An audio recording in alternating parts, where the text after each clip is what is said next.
So Endless Studios is very simple at its core. We bring youth together to build video games. Video games are software. In fact, they're the most multidisciplinary piece of software. They involve art and design and engineering, and you have to manage them, so it gives you a practice as manager. You have to take it to market, so now you have to learn how to market it. And so the act of building a game is the act of entrepreneurship in its smallest form. You build a product and you take it to market. And so what Endless Studios does is it brings youth together, mostly focused on high school and college, and it allows them to build games. And then we have mentorship, we have tools, we have a community, we have a number of things that scaffold you along the journey of learning so that you can start as a novice and enter all the way up to professionals as interns in real professional games. My question here, why it has to be games? You know, what is the criteria behind this? Why do we have to gamify everything now? Great question. So first, I don't think we have to gamify everything. But learning software, which is the most important skill, that takes hours and hours and hours to learn. I mean, literally hundreds, thousands, as they say, 10,000 hours is what it takes to become an expert at something. The average kid spends 10,000 hours playing video games. Now, I don't think that's necessarily a good thing, playing those 10,000 hours of video games. Our goal is to take those hours and that passion and to turn it into something that's productive. Let's talk about the gaming competition you're doing here in the United Arab Emirates. What's the goal behind it and what you're doing exactly? Yeah, so the first thing, is why are we even in the UAE? Yeah. The way that we look at this is our goal is to move forward like humanity. When the Industrial Revolution happened, it happened because 65% of people in the UK got literacy. And the literacy attached to the printing press was what unlocked the Industrial Revolution and everything changed. Mm-hmm. So if you can create digital literacy, digital fluency of an entire population, I believe you can create an entirely new version of humanity. Now, that may be overstating things, but it's what I believe. When I was recently speaking with some students who went through one of our programs and asked, what would the world look like? What would the UAE look like if every kid went through the experience that you went through? Their answer was Silicon Valley. And so that's what we're trying to do. And there's no country in the world that has the vision the way the UAE has, that has the resources the way the UAE has, and has the ability to unlock access to an entire population in this way. And so the UAE Game Makers Competition really is the opportunity to launch at a national level and involve lots of youth. Basically, any high school or any college student come and join, compete, participate in the creation of a game. We provide programs and scaffolding so that if you don't know how to build a game, we'll teach you how to build the game. But ultimately, it's a way of engaging literally the entire country in the process of learning how to build software. Let's move now to Endless Foundation. Tell me, what's the main goal behind this foundation? What are you doing to guarantee access to laptops to kids so they can gain the skills they need for today's jobs? Great question. So Endless Studios was actually born out of the Endless Foundation. Endless Studios is focused on building kind of the engine that allows us to create all of these wonderful things. The Endless Foundation is focused on how do we get that to the people who need it the most.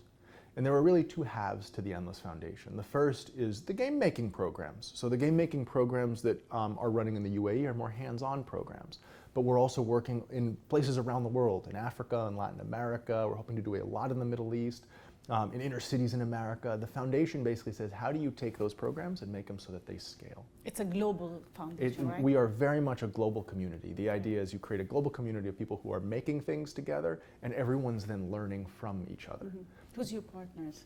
So we're working with KIPP in America, ASU, which is the #1 most innovative university in America for 9 years in a row. We're working, we hope in Jordan. We're hoping to work at a national level in the Seychelles. So you're partnering up also with governments here in the region? With governments, with big nonprofits, One Laptop Per Child, so all sorts of organizations.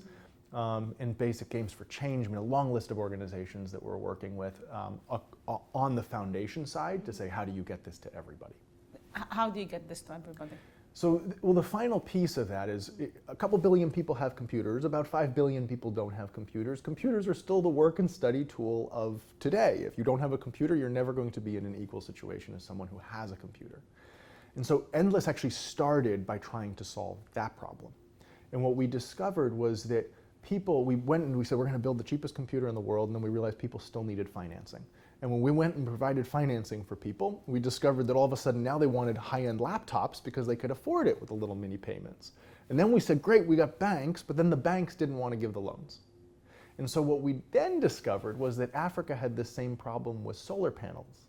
And they solved it by having something you call pay-as-you-go technology. It's very simple. When you pay, you get electricity. When you don't pay, the electricity turns off. It's like your electricity bill. If you want electricity, you keep paying, and what that meant was that people kept paying. So now you could finance it. So we're applying the exact same thing to laptops. So it's a pay-as-you-go financing mechanism that means that all of a sudden billions more people can afford the cost of a laptop because it's small payments over time.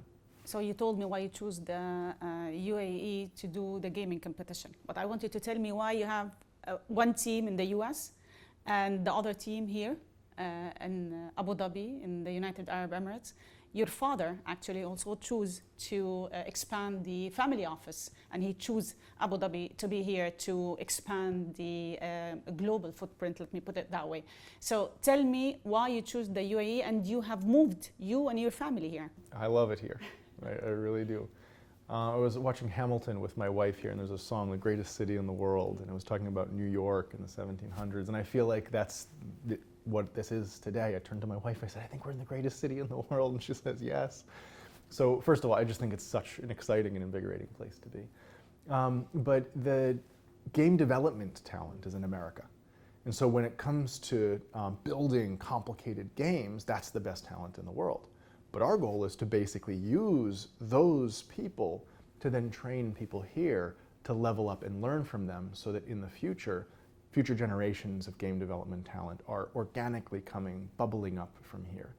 And so if you look at the stories that there are to be told, 91% of Emiratis are gamers. I mean, it's incredible engagement. It's the highest engagement, I believe, in the entire world is in this region, in the Middle East. And yet none of their stories are being told. And so the ability for them to be the ones who are building the games that tell their stories, we believe is really important. And even more important than that, the ability for them to have the skills that will get them jobs is literally, I believe, region changing. Matt, I can't do this interview without asking about your father.